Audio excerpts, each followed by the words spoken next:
নজর রাখবো পরবর্তী সংবাদে।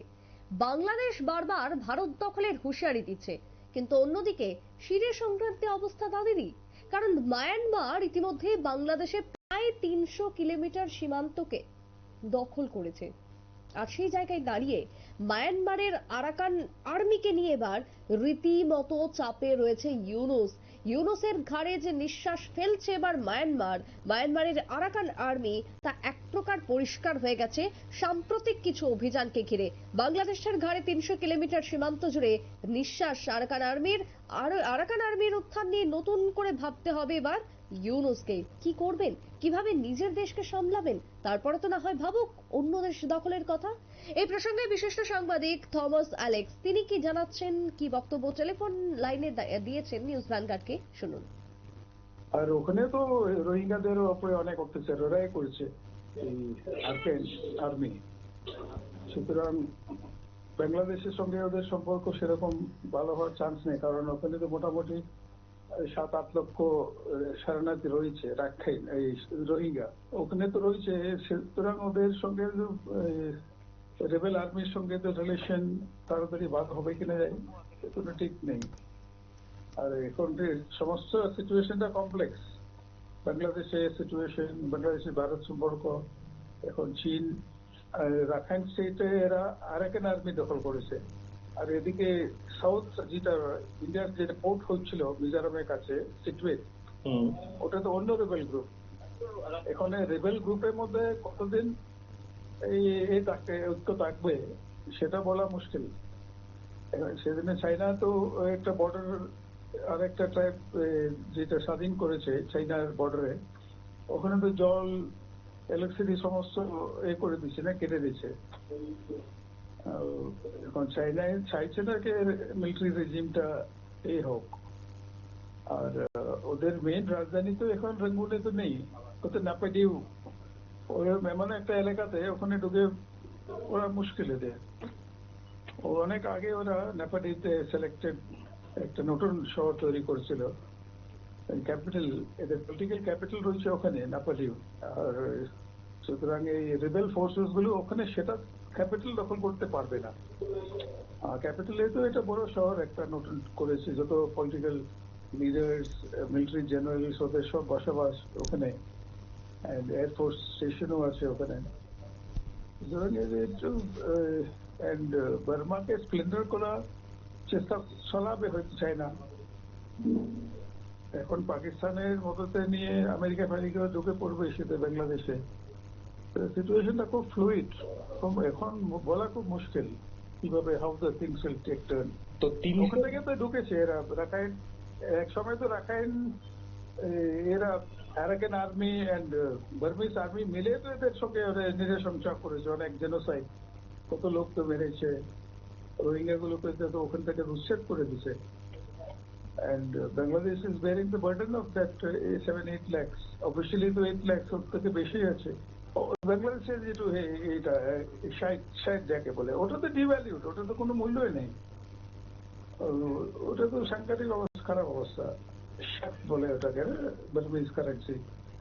সুতরাং ওখানে বর্ডার ট্রেড যেখানে মরে ইন্ডো বার্মিজ বর্ডার ছিল ইম্ফল থেকে 110 কিলোমিটারে, ওখানে তো ওরা তো বেশিরভাগ রুপিতে ট্রানজাকশন করতো। And রুপি থেকে ওরা রুপি নিয়ে ওরা কনভার্সন ইন্টু ডলার, কারণ ওদের ডলার কনভার্সন তো অনেক বেশি, আমাদের তো 84-85 পাওয়া যাচ্ছে, ওদের তো কোনো মূল্যই নেই। ডলার কনভার্সন তো অনেক 100, 200, 300 উপরে মনে আছে, আগে ছিল তাই। আপনারা শুনলেন আরাকান আর্মি এই মুহূর্তে বাংলাদেশের ঘাড়ে নিঃশ্বাস ফেলছে, তা একেবারে পরিষ্কার। কিন্তু এই আরাকান আর্মি যখন একটা সময় গৃহযুদ্ধে ছিল, সেই তারপরে হঠাৎ করে তারা বাংলাদেশের প্রায় 300 কিলোমিটার দখল করলো, এবং সেই জায়গায় দাঁড়িয়ে ভারতবর্ষের এবার মণিপুর এবং তার সাথে মিজোরামে এর কতটা কি প্রভাব পড়তে পারে, এই নিয়ে আমরা শুনবো থমাস অ্যালেক্স তিনি আর কি জানাচ্ছেন, শুনুন। এখন ইন্ডিয়ান গভর্নমেন্টের ইন্টারেস্ট আছে কি এই mainly through this thing, Mizoram যেটা সিটুয়েট পোর্ট, ওখানে তো অনেক টাকা লাগানো হয়ে গেছে। ওখানে তো মোটামুটি আরেকটা রেবেল গ্রুপের এদের সঙ্গে তো ওদের মদত আছে, that is under the control. So India চাইবে না যে রেবেল গ্রুপের সঙ্গে এটা নেগোশিয়েট করতে, কারণ এদের কোনো স্থিরতা নাই না, কোন কি সময় চায়না কিভাবে ওদেরকে ব্যাক করবে বার্মিজ আর্মিকে। চায়না একবার ফুল ফ্লেজেড যদি সাপোর্ট করে, এসব রেবেল গ্রুপগুলো তো বেশি দিন টিকবে না। এখন বার্মিজ আর এই এয়ারফোর্স লিমিটেড করেছে, এরিয়াল বম্বিং করেছে, তার সত্ত্বেও রেবেল গ্রুপ 3-4টা রেবেল গ্রুপ অনেকগুলো, মোটামুটি এখন 40 to 50% of the Burma is occupied by different rebel groups. Karen আছে, চীন আর্মি আছে। কারেং চীন হয়েছে আমাদের এই মিজোজোর সঙ্গে একটু সম্পর্ক আছে ওদের, মোটামুটি এথনিকলি অনেকটা সিমিলারিটি আছে। অ্যান্ড বুদ্ধিস্ট আছে ওদের মধ্যে, খ্রিস্টানও রয়েছে। সো ইন্ডিয়ান গভর্নমেন্টের রিলেশন উইথ কোকি জু, এখন তো অপারেশন চলছে সিআরপি, এই সাথে জিরিবাম সিরিবাম মেনে কোনো একটা সাফল্যতা লাভ করতে পারেনি। ওখানে খুব ডিফিকাল্ট, কোবরা ফোর্স এগুলো পাঠিয়েছে, কিন্তু ছত্তিশগড়ের সিচুয়েশন, টোপোগ্রাফি এখানকার টোপোগ্রাফি অনেক ডিফারেন্ট। একটু 30-40 কিলোমিটার গেলে বর্ডার ক্রস করে মায়ানমারে চলে যাচ্ছে। মায়ানমারে তো নোবডি, কোনো গভর্নেন্স নাই, এক একটা পকেটে এক একটা রেবেল গ্রুপের কন্ট্রোলে আছে।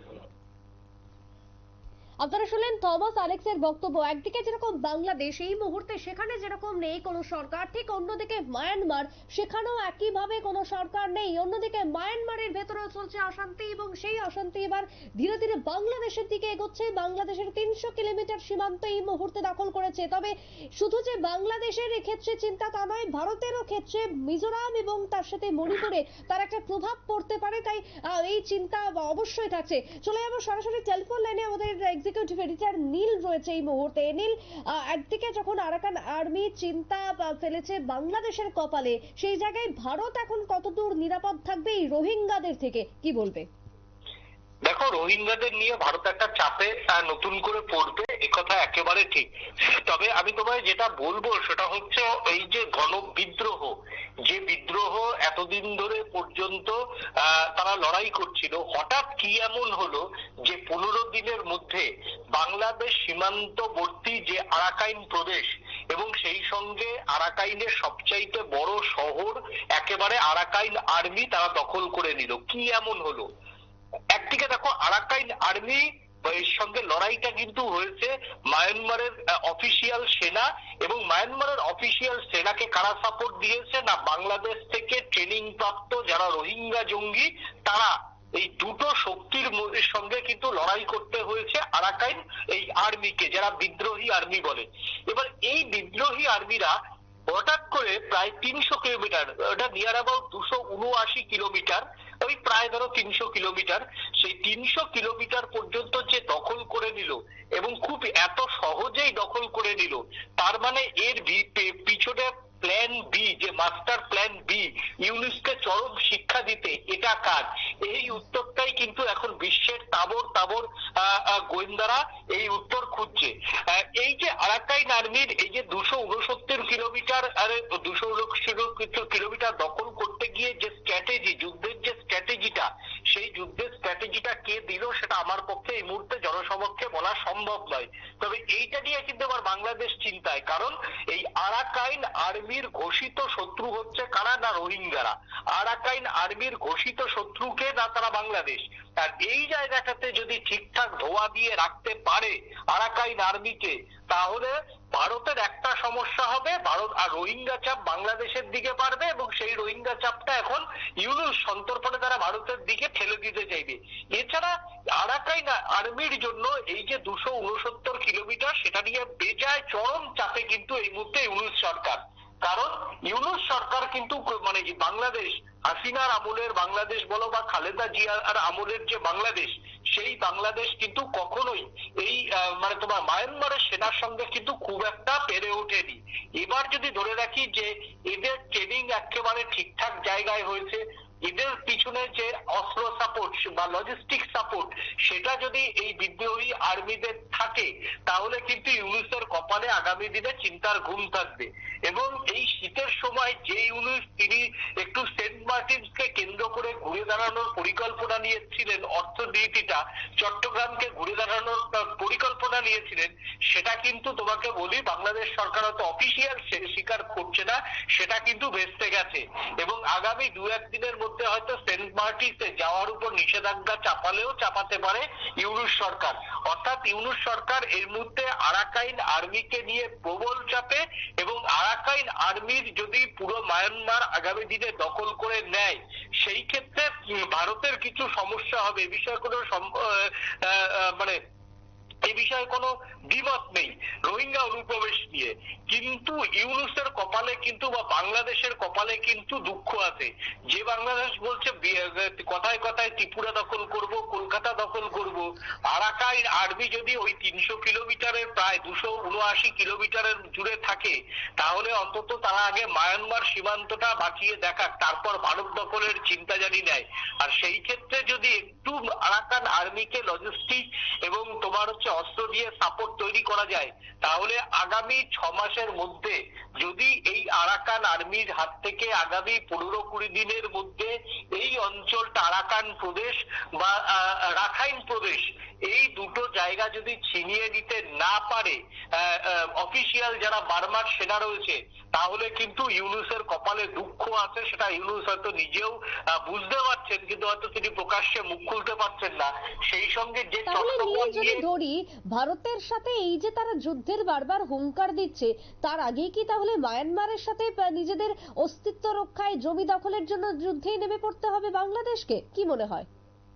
দেখো, এই মুহূর্তে সব কথা বলা আমার পক্ষে সম্ভব নয় অফিসিয়ালি, কারণ এটা ভারত সরকার এই মুহূর্তে অনুমোদন করবে না, এবং স্ট্র্যাটেজিক্যাল কারণ অনুযায়ী সেটা বলতেও পারছি না। যে চট্টগ্রামকে কেন্দ্র করে এই মুহূর্তে বাংলাদেশ উত্তপ্ত, সেই চট্টগ্রামে কিন্তু অনেক কিছুই হয়ে যাচ্ছে, এবং সেটা হয়তো ইউনুসের বাহিনীর গোয়েন্দারা তারা ইউনুসকে ইনপুট দিচ্ছে।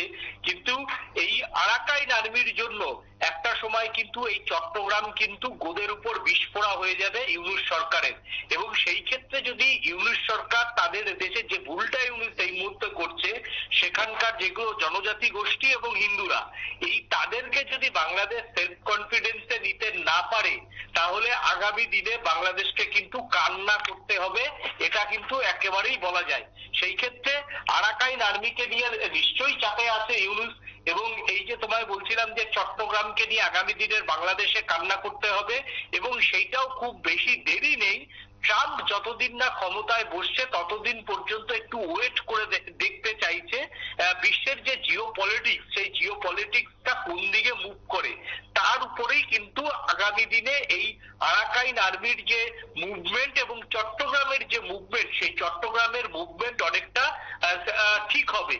সেই জন্য ইউনুস হয়তো কিছুটা সময় পাচ্ছেন, তবে ইউনুসকে কিন্তু ইউনুস যদি আগামী দিনে এই চট্টগ্রামকে যদি জনজাতি গোষ্ঠীদের যেভাবে তিনি হত্যা করেছেন, যেভাবে সেখানকার আর্মি বাংলাদেশের আর্মি হত্যা করেছে, এই চট্টগ্রামে কিন্তু একটা সময় বাংলাদেশের মানে বিষ পোড়া হবে টু আরাকান আর্মি এবং মায়ানমারের আর্মির সঙ্গে।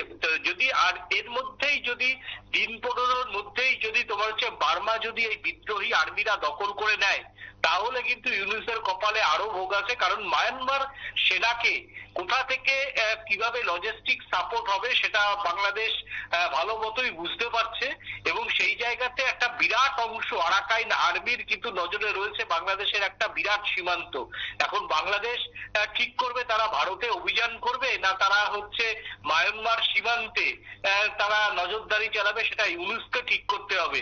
অর্থাৎ ইউনুস আর মোটামুটি 1 থেকে 1.5 মাস একটু ভালো করে ঘুমো, তারপরই যদি ট্রাম্প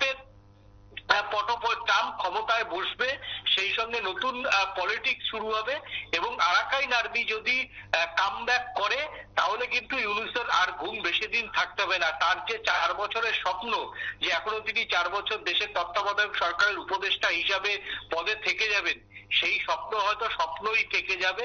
আগামী আর কটা দিন মানে এই বিষয়টাকে অপেক্ষা করতে হবে সুপ্রীতি। একেবারে তাই।